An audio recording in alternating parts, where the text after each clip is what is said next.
Hell no. Listen, the Knicks, they're pretenders. And what I mean by that is that I think they're the third best team in the Eastern Conference. They are a precipitous drop-off from the top two teams. Shannon was right. I was wrong. Welcome to another installment of the New York Minute Sports Show. And tonight we got Stephen A. Smith breaking down the Knicks. And if you're a Knicks fan in the New York area, you've been tearing your hair out lately with the Knicks team going 0-7 against the major teams in the NBA. I don't know about you, Knicks fans. We thought the Knicks were going to take another step this year, especially after getting Karl Anthony Towns. So let's break what Stephen A. Smith has to say, and I'm going to be adding my 2 cents. And also, don't forget to subscribe, like, and comment below. Do you think the Knicks are the third best team in the NBA? Let's get to the videotape. Donovan Mitchell led the way for the number one team in the East. It didn't get much better for the Knicks in Boston yesterday, facing the second-ranked team in the East, as it was never competitive, losing 118-105. Jason Tatum, 1 assist shy of a triple-double. That was the Celtics' 5th straight win, and they improved to 3-0 against the Knicks this season. The Knicks are 0-7 against the Celtics, Cavs, and Thunder this season, compared to 37-3, don't rush me, against the rest of the league. And it hasn't been close, with those 7 losses coming by an average of 20 points per game. Stephen A. Now, with the acquisition of Bridges and Karl Anthony Towns, we thought the Knicks were going to be a lock for the Eastern Conference Finals.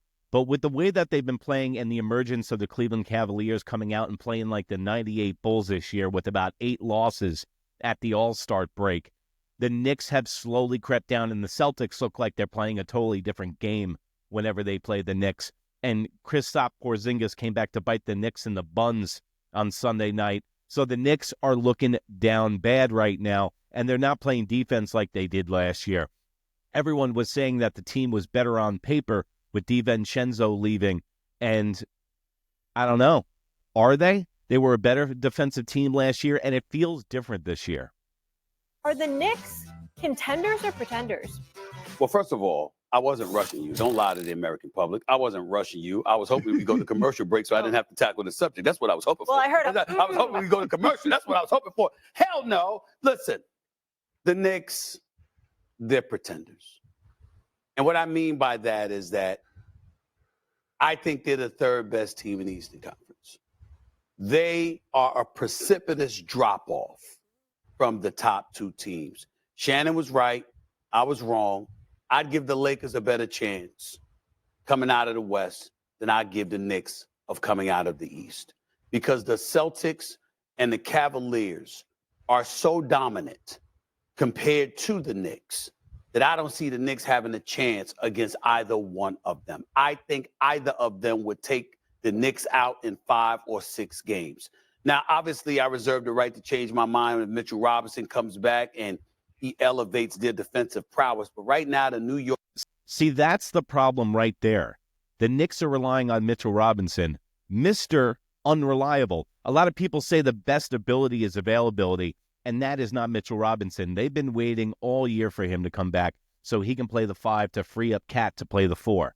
Now, if you have another big man in the roster, that's going to help Karl Anthony Towns, and they need another guy with size and can block shots and play defense and stop the lane, because the Knicks have been getting their buns kicked in the lane this year. I'll tell you this. If the Knicks get healthy with OG and Robinson coming back and everything works out, the Knicks could beat the Cleveland Cavaliers and possibly beat the Celtics. But the way that it's going right now, the Celtics look like they're going to win another championship this year. York Knicks are horrid defensively. I can't believe how bad a Tom Thibodeau team is defensively. I've never seen anything like this, Tim. I've never seen anything like this, Shannon. That's not from a Tom Thibodeau team. They're obviously elite offensively with Cat and Jalen Brunson, and obviously Anunoby and Bridges and Hart can do some things to help.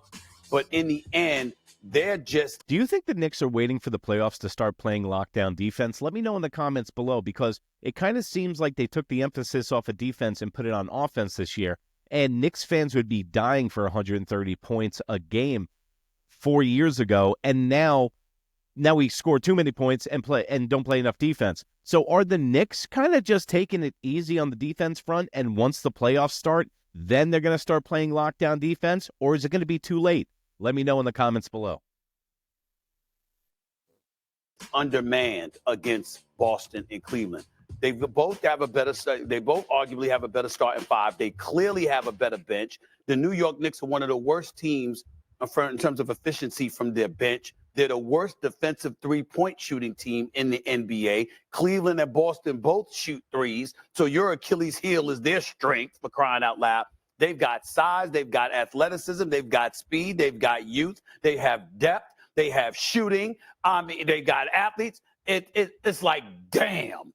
Well, there you go. The Knicks are a different team this year, and that's what was wanted by the general manager. But the thing is, when you tweak a team that much, because you got to remember in the second half of the season, the Knicks were on fire last year, and they became the Nova Knicks. And then once you got rid of DiVincenzo, did you screw with that chemistry too much? Now, Bridges hasn't been able to shoot anything this year. He hasn't been able to hit water if he fell off a boat, and he's supposed to be good defensively, and he's been a turnstile all year. And they give up first-round pick after first-round pick for this guy, and I understand first-round picks in the NBA are a little bit different now, and you want to be picking in the 25th anyway if you're a good team. But they gave up a lot of capital for a guy like Bridges when they could have went and got the Greek Freak, hold on to that capital and got him, and then that definitely shores up with the Greek Freak and Cat next to each other. Then you're talking about a ring. But the Knicks need to do something soon to separate themselves from these teams. Now, you knew this process was going to take a couple of years, and this is year 2 of this process. So the Knicks are going to look different next year, and they need a guy like Kevin Durant. They're going to need to bring in a guy that knows how to win, because this team doesn't seem upset when they lose. Cleveland or Boston, and you're not beating them, and it's not going to get to a 7th game. So I'm sad about it, but that's my reality, guys. So, guys, let me know what you think in the comments below. Can the Knicks turn it around and become one of the best teams in the NBA? The season is coming to a close rapidly, folks. And if the Knicks don't get their things together, they're going to be out in either the first or second round. And remember, you can check us on Instagram at New York Minute. That's NEWYRKMIN. And don't forget to subscribe here. Give us a like and comment for any questions or comments that you have on the videos. And we'll be checking you out real soon, guys. Take care.